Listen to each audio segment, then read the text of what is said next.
What's up, guys? Today we'll be comparing the iPhone 13 Pro to the Samsung Galaxy S20 FE 5G here. So this could be a cheaper alternative to anybody that was thinking about picking up the 13 Pro. You might want to consider the S20 FE. It is, like I said, much cheaper. The iPhone 13 Pro coming in at $1,000, while the S20 FE is coming in at around $400, and I'll have those links down below here. So hardware wise, they both are, premium feeling phones, but the iPhone definitely feels a little bit more premium because it is a full, glass and metal design. The S20 FE does have metal rails, but it's got a plastic back, which is not a bad thing necessarily because, if you had a glass back, if you dropped it, it'll be easier to crack. So these plastic backs are more durable.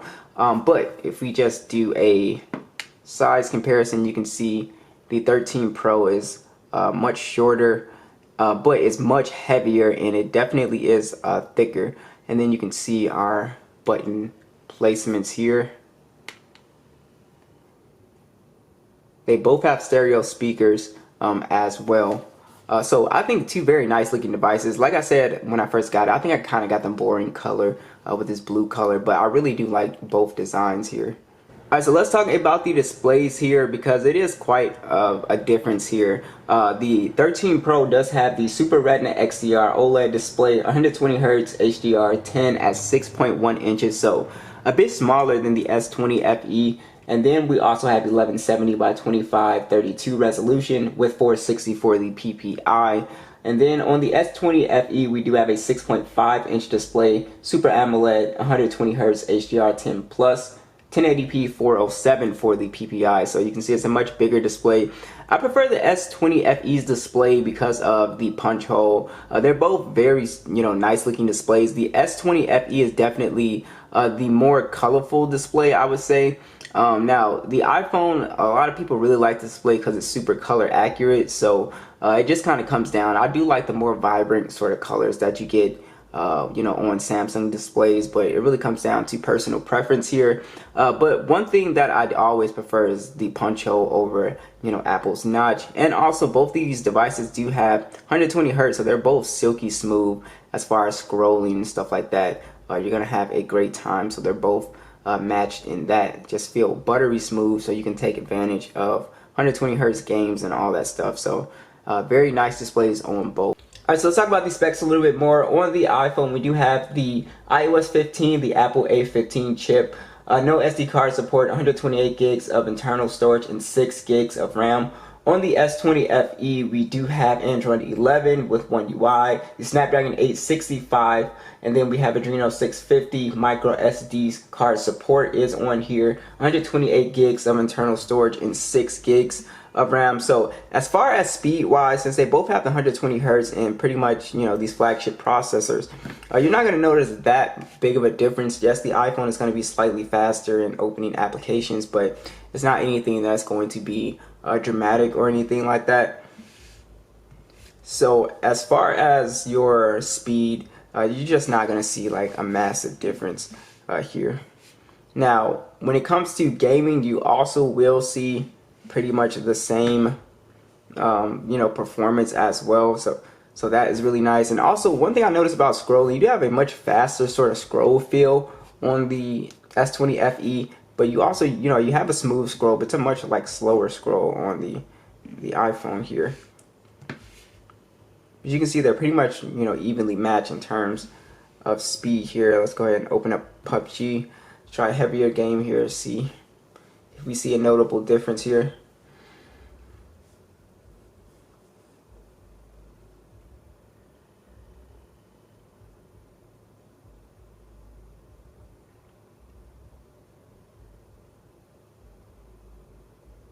Looks like the Galaxy S20 FE actually got into PUBG first, and the iPhone was right behind it.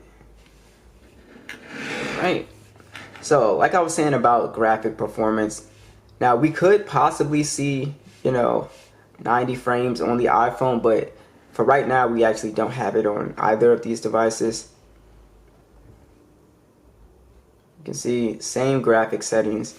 Also, again, to just talk about the display here. As you can see, I think that's kind of one of the big differences with gaming, is that you just have more screen to work with, and you don't have that cutout. And again, not a lot of people really care about, you know, the iPhone's cutout and stuff like that, but you know, it's something to think about as well if you're like really anti-notch or whatever. All right, let's talk about your additional features. So with the Galaxy S20 FE, we do have the under display fingerprint sensor on here, which works really well. I have zero issues with this. And we also get the option to do face unlock with this phone as well, which is pretty nice. So I really like having that option on here. Now, something else with the Galaxy S20 FE is that we actually have wireless power sharing mode on here. So I can charge up a pair of earbuds or a phone that, you know, is low battery just by putting it on the back of the device. And you can see it'll start charging up. So that's also another really cool little thing. Kind of use it as a wireless charging pad. And then Samsung throws in a few other little cool things here, just in case you don't know. We do have Samsung desktop support. We have secured folders on here as well, and Dolby Atmos is really nice to have on here too. So with the iPhone, you pretty much know what you're gonna get as far as, you know, software. FaceTime is really great. iMessage is really great. Also, you do have on here Face ID, but it's the only option. There is no in-display fingerprint sensor.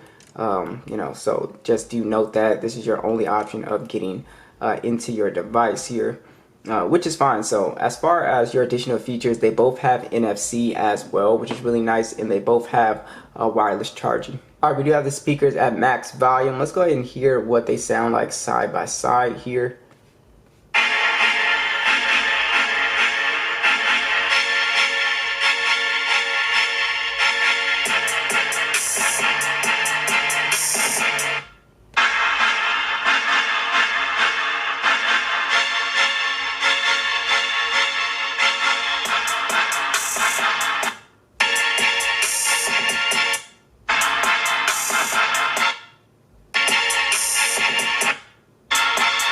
So the iPhone definitely does have a much more bass presence, but the Galaxy S20 FE is just as loud as the 13 Pro. It just does not have that much bass presence as the iPhone does.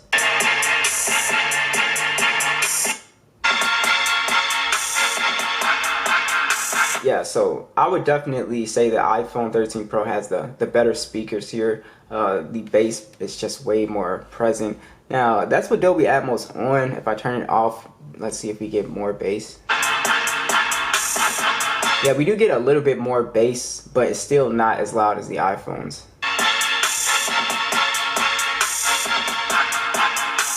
Yeah, so I would definitely give it to the iPhone there. Alright, so let's go ahead and talk about the camera. So on the Galaxy S20 FE, we have a triple camera setup. It is a 12 megapixel standard, a 12 megapixel telephoto, and then a 12 megapixel ultra wide.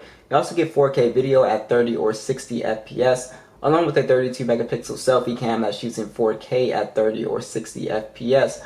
Basically, the Samsung Galaxy S20 FE's cameras are very, very good. They're still flagship quality cameras, so you know, whichever phone you decide to go with, you're still going to get some excellent image quality out of both of these guys. So I was really happy with the color that I was getting on the Galaxy S20 FE. And you also get very vibrant colors. So if you really like your colors or your, you know, photos to pop, you'll definitely really like the Galaxy S20 FE. Video is solid. So, you know, the photos are definitely comparable to the iPhone 13 Pro.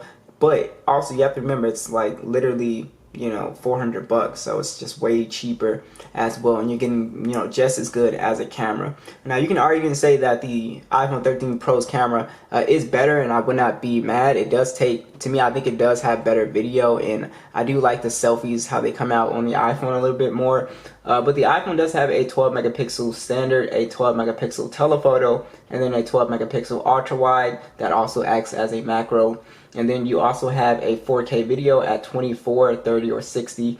And then you have a 12 megapixel selfie that comes in at 4K, 60, 30, 25, and 24 frames per second. And with the iPhone, of course, you know, with it being, you know, a brand new phone, it's going to have some great image processing, some really great, you know, stills on here. Very detailed, It does really good in low light. I think both of these phones do good in low light. And you get some very natural colors. You don't get the kind of like the poppy sort of, vibrant colors you get on the S20 FE. But you definitely get a really good camera on both of these phones as well. So I was really happy how images came out on both of these guys. Alright, so let's go ahead and talk about battery life. Both of these phones do an excellent job with battery life, and I mean you get pretty much all day battery life with both of these phones. So on the Galaxy S20 FE, you have a 4,500 milliamp battery with 25 watt charging, and then you have the reverse wireless charging at 4.5 watts. So it does have faster charging than the iPhone here, and then with the iPhone you have a 3,095 milliamp battery on here with 23 watt fast charging on here, and then you also have the MagSafe wireless charging at 15 watts, and then you have your standard wireless charging. So as far as the battery experience, I was extremely happy with both of these phones. If you're trying to figure out which phone is going to be good for battery life, honestly you could pick up both and anybody would be happy with battery performance on here. I have zero issues. And again, I'm not on 5G, so I don't live in a 5G area, so the results may vary if you're on 5G, so just do note that. But you can easily squeeze 7-8 hours of screen on time out of this phone if you're a light user. So that is pretty much it, guys. Thanks for watching, and I will catch you guys in the next one.